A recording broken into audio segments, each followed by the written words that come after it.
नमस्कार मु ज्योतिष प्रशांत आपण को मोर यही टारो कार्ड रिडिंग वीडियो को आपण मानक स्वागत करुच्ची। चलतु देखा आज टारो कार्ड रिडिंग वीडियो रे आपण मनकर पार्टनर कौन आपण प्रति करेन्ट फिलिंग्स अच्छी तांको मन आपण प्रति कौन चली मु पूरा डिटेल और विस्तीर्ण भाव में कहबी। आउ जदि मो वीडियो को आप देखुं वीडियो को लाइक करने चैनल सब्सक्राइब करने केबे भी भूलिबे ना मन में जहाँ प्रश्न अच्छी मत आप पचारि पारे मु मोर नंबर देती स्क्रीन में चली आउ डिस्क्रिप्शन बॉक्स रे अच्छी मु कंप्लीट भाव में आपण पार्टनर सहित जहाँ डिस्टर्बांस होती केमिति आपण तांको आपण निजर करी रखिबे केमिति आपण तांको कंट्रोल करी रखिबे आ से समस्यार समाधान बाट कौन मु आपण को संपूर्ण भाव में पर्सनल रीडिंग माध्यम कहबी मु पूरा पूरी आपण को हेल्प करी एतिर तिले मात्र संदेह नहीं। ठीक अच्छी चलते आम आरंभ करवा।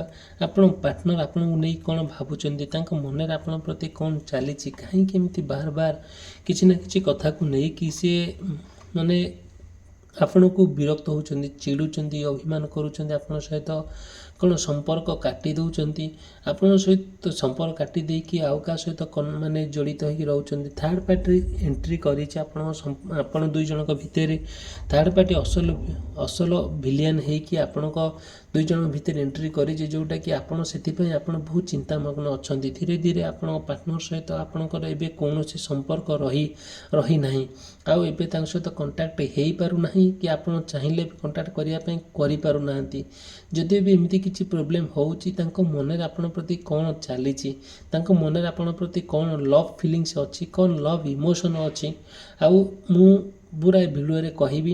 जदि भी मो वीडियो आपन को भल लगे मो वीडियो को लाइक करिया पे चैनल सब्सक्राइब करिया पे केबे भूलिबे नहीं आउ आपन सब बेले चेष्टा करिवे कि मते कांटेक्ट करिया पे जदि भी चाहुचंदी आपन पार्टनर को आपन किछ ना जो प्रॉब्लम होची से समस्या समाधान पाई तार अच्छी सब यदि माँ माँ कामाख्या माँ सिंदूर आप नहीं पारे कि ऑयल नहीं पारे कि स्टोन देखते सब मूल्यवान स्टोन सब आपन व्यवहार करें आउ तार सब बाट अच्छी मुझे कहबी तापाई केबे रेडी हूँ ना आउ केबे चिंता करंतु नहीं। ठीक अच्छे आम आरंभ करवा आउ प्रत्येक आम देखा आपण इच्छा अनुजाई आपण पार्टनर को लेकिन यहाँ गोटे टाइमलेस रिडिंग यहाँ के पर्टिकुलर रिडिंग नुहे कि गोटे माने स्पेसिफिक पर्सनल रिडिंग नुहे आउ यहाँ संपूर्ण भाव में मुझे आपन को कहबी गोटे टाइमलेस रिडिंग आपण मे भी प्रযোज्य हो पारे मे भी न हो पारे ये वीडियो रे जहाँ भी मुझे कहबी आपन सहित कनेक्ट हो पारे मे भी न हो पारे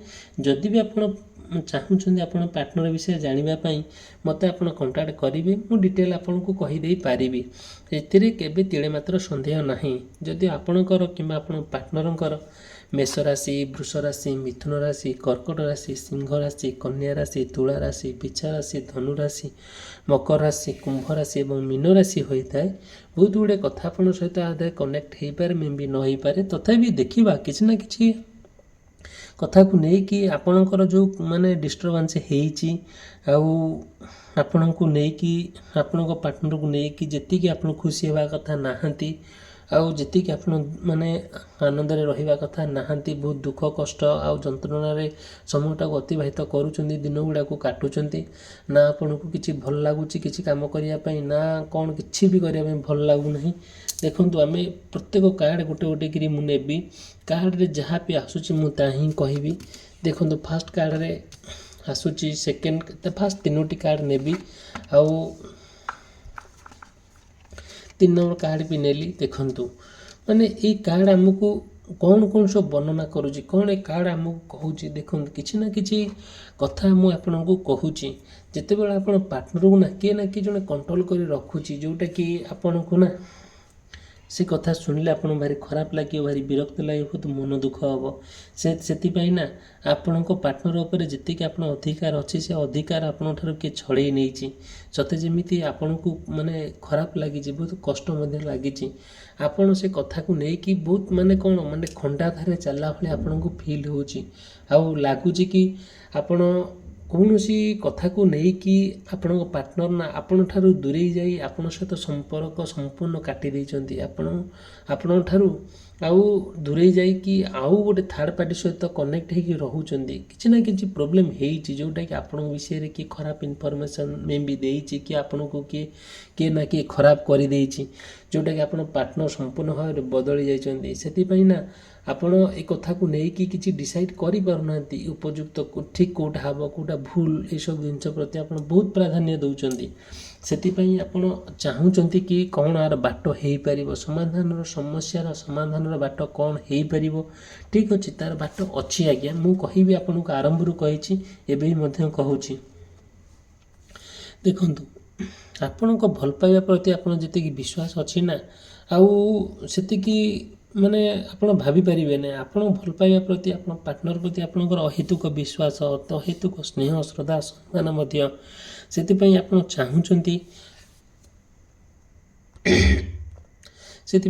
ଚାହୁଁଛନ୍ତି ଗୋଟେ ନୂଆ ଫିଲିଙ୍ଗସ୍ ଆଣିବା ପାଇଁ। ଆକ୍ଚୁଆଲି ମୋ ଦେହଟା ଟିକେ ଅସୁସ୍ଥ ଅଛି, ସେଥିପାଇଁ ଆପଣ କିଛି ନା କିଛି କଥା ଆପଣଙ୍କୁ କ୍ଲିଅର୍ ନ ଶୁଭିଲେ ଆପଣ ଟିକେ ଆଡ଼ଜଷ୍ଟ କରିବେ। ଆଉ ସେଥିପାଇଁ ଆପଣଙ୍କୁ ସଫର ହେବାକୁ ପଡ଼ିବ। ଆଉ କ'ଣ କରିବା, ଆଉ ଆମେ ତ ସାଧାରଣ ମଣିଷ, ଆମେ ତ ହାଡ଼ ମାଂସ ରକ୍ତଧାରୀ ମଣିଷ। ଆଜିକାଲି କ୍ଲାଇମେଟ୍ ଚେଞ୍ଜ ହେଇଯାଉଛି, ଆଉ ଏଇ ଧରାପୃଷ୍ଠ ଦୁନିଆରେ ଆମମାନେ ସବୁ ଜନ୍ମ ନେଇଛେ, ଆଉ ତେଣୁକରି କ୍ଲାଇମେଟ୍ ଚେଞ୍ଜ ହେଲା ବେଳକୁ ବର୍ଷାରେ ଆମେ ଭେଦିବାକୁ ପଡ଼ୁଛି, ସେଥିପାଇଁ ଦେହ ଅସୁସ୍ଥ ହୋଇଯାଉଛି। ଆଉ ତେଣୁକରି ଠିକ୍ ଅଛି, ଯାହା ହେଉଛି, ଆଉ କିଛି ପ୍ରୋବ୍ଲେମ୍ ନାହିଁ। ଆଉ ଦେଖନ୍ତୁ,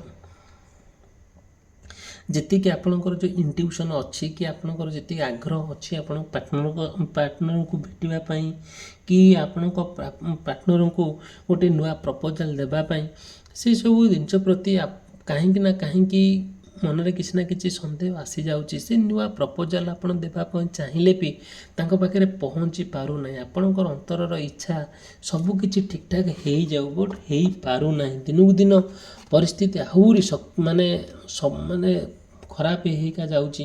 ଆପଣ ଚାହିଁଲେ ବି ତାହା କରିବା ପାଇଁ କିଛି କରିପାରୁନାହାନ୍ତି। ଧୀରେ ଧୀରେ ଆପଣଙ୍କ ପାର୍ଟନରକୁ ନେଇକି ଯେତିକି ଚିନ୍ତା କରୁଛନ୍ତି, ସେ ଚିନ୍ତା କାହିଁକି ନା କାହିଁକି ଆପଣଙ୍କୁ ହେଇପାରୁନାହିଁ। ଧୀରେ ଧୀରେ ସେ କଥାକୁ ନେଇକି ଆପଣ ବହୁତ କଷ୍ଟରେ ମଧ୍ୟ ସମୟଟାକୁ ଅତିବାହିତ କରୁଛନ୍ତି।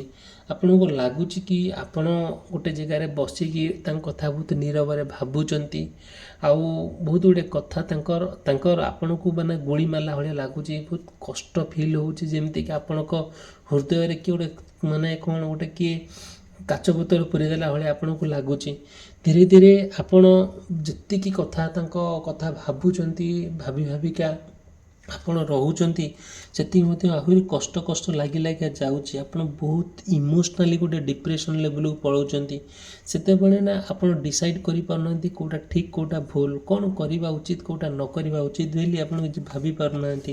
ବହୁତ ଗୁଡ଼ିଏ କଥା ନା ଆପଣ ମାଇଣ୍ଡକୁ ଆସିଯାଉଛି, ଆଉ ଧୀରେ ଧୀରେ ଆପଣ ବହୁତ ଗୁଡ଼ିଏ କଥା, ଆଉ ସେଥିପାଇଁ ନା କିଛି ଜଜମେଣ୍ଟ ଆପଣ ନେଇପାରୁନାହାନ୍ତି, ଡିସିସନ୍ ନେଇପାରୁନାହାନ୍ତି, ସବୁବେଳେ ଡିସଆପଏଣ୍ଟମେଣ୍ଟ ହେଇଯାଉଛନ୍ତି। କୌଣସି କଥାକୁ ନେଇକି ଆପଣଙ୍କ ପାର୍ଟନର ନା ବିଗିଡ଼ି ଯାଇଛନ୍ତି, ତାଙ୍କ ମନୋଭାବ ସମ୍ପୂର୍ଣ୍ଣ ବଦଳି ଯାଇଛି। ସେଥିପାଇଁ ଆପଣ ସେ କଥା ବୁଝୁଛନ୍ତି, ଜାଣୁଛନ୍ତି, ଆପଣଙ୍କ ନିଜର କିଛି ଲୋକ ଆପଣଙ୍କୁ ତାଙ୍କ ବିଷୟରେ ଇନଫର୍ମେସନ୍ ଦେଉଛନ୍ତି, ହେଲେ ବି ସୁଦ୍ଧା ଆପଣ ଯେତେବେଳେ ଆପଣଙ୍କ କଥାଟା ଆପଣଙ୍କର ମନର କଥା ଆପଣ ପାର୍ଟନର ପାଖରେ ପହଞ୍ଚାଇବାକୁ ଚାହୁଁଛନ୍ତି, ପହଞ୍ଚି ପାରୁନାହିଁ। ସେଥିପାଇଁ ନା ସେ କଥାକୁ ବି ନେଇକି ଆପଣ ବହୁତ ରିଗ୍ରେଟ୍ ଫିଲ୍ କରନ୍ତି ସତ, କିନ୍ତୁ ଆପଣ ଯାହା ବି ଯେତେ କଷ୍ଟ ହେଉନା କାହିଁକି ଆପଣ ଚାହୁଁଛନ୍ତି କେମିତି ଆପଣଙ୍କ ପାର୍ଟନର ଆପଣଙ୍କୁ ଫେରି ଆସନ୍ତୁ। ଯେଉଁ ଥାର୍ଡ଼ ପାର୍ଟି ଥାଉ କି ଯିଏ ଯାହା କହୁ ତାଙ୍କ କଥା ନ ଶୁଣିକି କେମିତି ଆପଣଙ୍କ ଆୟତନ ଭିତରେ ସେ ରୁହନ୍ତୁ, କେମିତି ଗୋଟେ ସାରା ଜୀବନ ଆପଣଙ୍କ ସୁଖ ଶାନ୍ତିରେ କଟିଯାଉ, ଆପଣ ଏ କଥା ଚିନ୍ତା ମଧ୍ୟ କରୁଛନ୍ତି। ଧୀରେ ଧୀରେ ଆପଣଙ୍କର ଯେଉଁ ମ୍ୟାନିଫେଷ୍ଟେସନ୍ ଅଛି, ଯେଉଁ ଲକ୍ଷ୍ୟ ଅଛି, କି ଯେଉଁ ଆଗ୍ରହ ଅଛି, କି ଯେଉଁ ଆଶା ଅଛି, ଯେଉଁ ଆକାଂକ୍ଷା ଅଛି, କେବେ ବିଫଳତା ଆଡ଼କୁ ନ ଯାଉ। ଆପଣଙ୍କର ଆଶା ଓ ଆକାଂକ୍ଷା ଏଇଆ ହିଁ ଆଶା।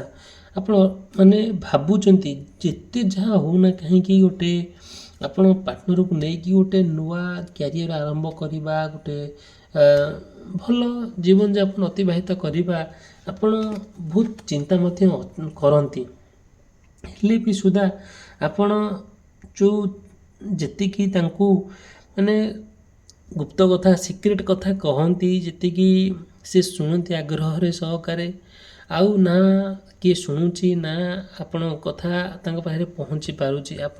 ଆପଣଙ୍କର ଯାହା ଇମୋସନ୍ ଅଛି, ଯାହା ଭଲ ପାଇବା ଅଛି, ଆପଣ ଚାହିଁଲେ ଯେତେ କଷ୍ଟଟାକୁ ଆପଣ ଚାହିଁଲେ ବି ତାଙ୍କ ପାଖରେ ସେୟାର କରିବା ପାଇଁ କରିପାରୁନାହାନ୍ତି। ଆପଣଙ୍କର ସବୁ କଥା ସେ ବୁଝନ୍ତି, ଜାଣନ୍ତି, ଆପଣଙ୍କୁ ବହୁତ ଭଲ ପାଆନ୍ତି। ଆଉ ଧୀରେ ଧୀରେ ନା ଆପଣଙ୍କୁ ସେ କେବେ ମାନେ ଛାଡ଼ିବାକୁ ଚାହୁଁନଥିଲେ କି ତାଙ୍କ ମନରେ ସେମିତି କିଛି ଆସିନଥିଲା। ଏମିତି କିଛି ସମୟ ଆସିଲା, ଏମିତି କିଛି ପରିସ୍ଥିତି ଆସିଲା, ବାଧ୍ୟ ହେଲେ ଆପଣ ପାର୍ଟନର ଆପଣ ଦୂରେଇ ଯିବା ପାଇଁ। କାହିଁକି ଆକ୍ଚୁଆଲି ଆର ରହସ୍ୟ କିଏ, ଆର ମୁଖ୍ୟ ଖଳନାୟକ କିଏ ବୋଲି ଆପଣ ହୁଣ୍ଡି ବୁଲୁଛନ୍ତି, ଖୋଜି ବୁଲୁଛନ୍ତି। ଧୀରେ ଧୀରେ ଆପଣ ଏଇ କଥାକୁ ନେଇକି ବହୁତ ଷ୍ଟ୍ରଗଲ୍ କରୁଛନ୍ତି, ଆଉ ବିଭିନ୍ନ ପ୍ରକାର କଥା ଆପଣ ମାଇଣ୍ଡରେ ଆସିକି ପହଞ୍ଚି ଯାଉଛି। ଆପଣ ଦିଗହରା ହେଇଯାଉଛନ୍ତି, ଗୋଟେ ମାନେ କ'ଣ ଗୋଟେ ଡିସାଇଡ଼୍ କରିପାରୁନାହାନ୍ତି, କୌଣସି ଡିସିସନ୍ ବି ନେଇପାରୁନାହାନ୍ତି। କ'ଣ କରିବା ଦ୍ୱାରା ଏହାର ସମସ୍ୟାର ସମାଧାନ ହେଇପାରିବ। ଧୀରେ ଧୀରେ ଆପଣ କିଛି ନା କିଛି ମାନେ କୌଣସି ନା କୌଣସି କଥାକୁ ନେଇକି ପୁରା କ୍ଲାରିଫାଇ ହେଇପାରୁନାହାନ୍ତି ଆପଣ ପାର୍ଟନରଙ୍କର। ସେଥିପାଇଁ ଆପଣ ସବୁବେଳେ ନା ଚାହୁଁଛନ୍ତି ଗୋଟେ ଏମିତି କିଛି ପରିସ୍ଥିତି ଆସୁ, ଭଗବାନ ଆପଣଙ୍କର କରିଦିଅନ୍ତୁ, ଯେଉଁଟା କମ୍ପ୍ଲିଟଲି ଭାବରେ ଗୋଟେ ସୁନ୍ଦର ଜୀବନଯାପନ ଆପଣ ପାର୍ଟନର ସହିତ ଆପଣ ବିତାନ୍ତୁ। ଆଉ ଆପଣ ଯାହା ବି ପ୍ରପୋଜାଲ୍ ଆପଣ ମାଇଣ୍ଡରେ ଆସୁଛି ଆପଣ ତାଙ୍କୁ ସେୟାର କରନ୍ତୁ, ସେୟାର ଗ୍ରହଣ କରନ୍ତୁ ବୋଲି ଆପଣଙ୍କର ବହୁତ ଅନ୍ତରର ଇଚ୍ଛା। ଧୀରେ ଧୀରେ ମାନେ ଧୀରେ ଧୀରେ ଆପଣଙ୍କ ପାର୍ଟନର ନା ଆପଣଙ୍କର ଯେଉଁ ଅଛି ଗୋଟେ ଯେଉଁ ଡିପ୍ ଭଲ ପାଇବା, ଗୋଟେ ଡିପ୍ ଲଭ୍ ରିଲେସନସିପ୍ଟାକୁ କେବେ ବ୍ରେକଅପ୍ ନ ହେଉ କିମ୍ବା କିଛି କିଛି କଥାକୁ ନେଇକି କେନ୍ଦ୍ର କରିକି ସିଏ ଗୋଟେ ଜାଗାରେ ଆପଣ ଗୋଟେ ଜାଗାରେ ଏମିତି ରହିବାଟା ଉଚିତ ନୁହେଁ ବୋଲି ଆପଣ ମନେ ମନେ ଭାବନ୍ତି। ଆପଣ କଷ୍ଟଟା ଯେତେବେଳେ ଆପଣ ସେୟାର କରିବାକୁ ଚାହାନ୍ତି, ସେ ଶୁଣିବା ତାଙ୍କ ପାଖରେ ତାଙ୍କୁ କିଏ ଶୁଣେଇବା, ତାଙ୍କ ପାଖରେ ପହଞ୍ଚିବା ବହୁତ କଷ୍ଟ ହେଇଯାଏ। ଧୀରେ ଧୀରେ ଆପଣ ପାର୍ଟନର ନା ଏତେ ଦୂରରେ ଅଛନ୍ତି, ଆଉ ଏତେ ଆପଣଙ୍କ ଠାରୁ ଦୂରେଇ ଯାଇଛନ୍ତି, ସମ୍ପର୍କ ଭାଙ୍ଗି ଯାଇଛି, କେମିତି ଯୋଡ଼ି ହେବ ଆଉ ଭାବିବା ତ ବହୁତ କଷ୍ଟ ହେଇଯାଉଛି। ଧୀରେ ଧୀରେ ଆପଣ ଚାହୁଁଛନ୍ତି ଗୋଟେ ଟୁଗେଦର ହେବା ପାଇଁ, ଗୋଟେ ସମୟ ବିତେଇବା ପାଇଁ, ତିଳ ତିଳ କରି ପରସ୍ପରକୁ ଜାଣିବା ପାଇଁ, ଏନ୍ଜୟ କରିବା ପାଇଁ। ଆଉ ସେଥିପାଇଁ ନା ଆପଣ ବହୁତ ଗୁଡ଼ିଏ କଥାକୁ ଆପଣ ଧ୍ୟାନମଗ୍ନରେ ଚିନ୍ତା କରନ୍ତି। ଦେଖନ୍ତୁ, ଆଉ ଗୋଟିଏ କଥା ଗୋଟେ ଅଛି, ଯେଉଁଟାକି ମନରେ ଯେତେ ଭୟ ଆସୁନା କାହିଁକି, ଯେତେ ରାଗ ଆସୁନା କାହିଁକି, ଏସବୁ ସାତ ପଛ କରି ଆପଣ ପାର୍ଟନରଙ୍କୁ ପାଇବା ପାଇଁ ଏତେ କସରତ କରୁଛନ୍ତି, ଏତେ ନୂଆ ନୂଆ ବାଟ ତିଆରି କରୁଛନ୍ତି, ଆଉ ସତେ ଯେମିତି ଗୋଟିଏ ଏଇଟା ଭଗବାନଙ୍କର ଗୋଟେ ଆଶୀର୍ବାଦ ସଦୃଶ। ହେଲେ କ'ଣ ହେବ, ଆଉ ସେ କଥାକୁ ନେଇକି ଆପଣ କିଛି ନା କିଛି ପରିସ୍ଥିତିରେ ଆପଣ ଗତି କରୁଛନ୍ତି, ଗୋଟେ ଯେମିତିକି ବାନ୍ଧି ହେଇଯାଉଛନ୍ତି ଆପଣ କେଉଁଠି ନା କୌଣସି, ଆପଣ ଚତୁଃପାର୍ଶ୍ୱରେ ଖାଲି ଘେରି ବୁଲୁଛନ୍ତି ବିପଦ ବିପଦ ବିପଦ।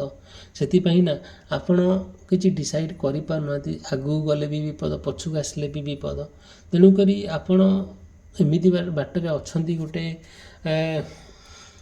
ଯେଉଁଟାକି ଆପଣ ଚାହିଁଲେ ବି ସେଇ ଜିନିଷଟାକୁ ଆପଣ ସମାଧାନ କରିବା ପାଇଁ କରିପାରୁନାହାନ୍ତି। ସେଥିପାଇଁ ଆପଣ ବହୁତ ଷ୍ଟ୍ରଗଲ୍ ବି କରୁଛନ୍ତି, ବହୁତ କଷ୍ଟ ବି କରୁଛନ୍ତି। ସେ କଷ୍ଟର କ'ଣ କରାଯିବ, ସେ କଷ୍ଟର କିଛି ଲାଭପ୍ରଦ ହେଇପାରୁନାହିଁ। ଆଉ ତା'ର ବାଟ କ'ଣ ହେଇପାରିବ, ମୁଁ ଆପଣଙ୍କୁ ଆରମ୍ଭରୁ କହିଛି କେମିତି ମୁଁ କରିବି, ସେଇଟା ମୁଁ ତା'ର ବାଟ ଜାଣିଛି। ତା ପାଇଁ ଆପଣ କେବେ ବି ଓରିଡ଼ି ହୁଅନ୍ତୁ ନାହିଁ, ଆପଣ ଏତିକି ବିଶ୍ୱାସ ରଖିଥାନ୍ତୁ। ଠିକ୍ ଅଛି, ଯାହା ହେଇଯାଇଛି, କିନ୍ତୁ ଏବେ କ'ଣ ହେଇପାରିବ, ଆପଣ ଯେତିକି ଆପଣ ପାର୍ଟନର ପ୍ରତି ଗୋଟେ ଷ୍ଟେପ୍ ଫରୱାର୍ଡ଼, ଯେତିକି ଫେଥଫୁଲ୍ ହେବା କଥା, ଯେତିକି ଲୋୟାଲ୍ ହେବା କଥା, ଯେତିକି ତାଙ୍କୁ ଅପେକ୍ଷା କରିଛନ୍ତି, ଯେତିକି ତାଙ୍କୁ ଭଲ ପାଆନ୍ତି ନା, ତାଙ୍କୁ ଏମିତି କେହି ବି ଦୁନିଆରେ ମିଳିବ ନାହିଁ। ଏଇଟା ମୁଁ ଆପଣଙ୍କୁ ପ୍ରତିଶ୍ରୁତି ଦେଉଛି। ଏଇଆ ଆପଣଙ୍କୁ ମୁଁ କହୁଛି। ଆପଣଙ୍କୁ ଯେତିକି ବି ମୁଁ ରାଶି କହିଲି, ଯେତିକି ବି ମୁଁ ଆଷ୍ଟ୍ରୋଲୋଜି ଜ୍ଞାନ ମୋ ପାଖରେ ଅଛି, ମୁଁ ତା କାର୍ଡ଼ରେ ଯାହା ବାହାରୁଛି ତାହା ହିଁ ମୁଁ କହୁଛି। କିଛି ମନଗଢ଼ା କାହାଣୀ ନୁହେଁ ଆଜ୍ଞା। କେବେ ବି ଆପଣ ମନରେ କିଛି ଯଦି ପ୍ରଶ୍ନ ଅଛି ମୋତେ ଆପଣ ପଚାରିପାରିବେ, ଏଥିରେ ଆପଣ ସନ୍ଦେହ କରନ୍ତୁ ନାହିଁ।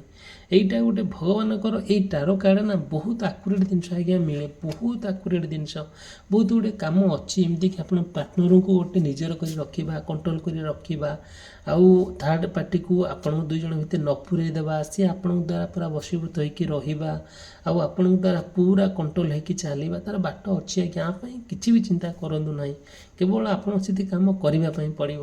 ଠିକ୍ ଅଛି, ଭିଡ଼ିଓଟି ବହୁତ ଯଦି ଭଲ ଲାଗୁଥାଏ ଭିଡ଼ିଓକୁ ଲାଇକ୍ କରିବା ପାଇଁ, ଚ୍ୟାନେଲ୍ ସବସ୍କ୍ରାଇବ୍ କରିବା କେବେ ବି ଭୁଲିବେ ନାହିଁ। ଭିଡ଼ିଓଟି ସମାପ୍ତ କରି ରହିଲି, ଧନ୍ୟବାଦ, ନମସ୍କାର।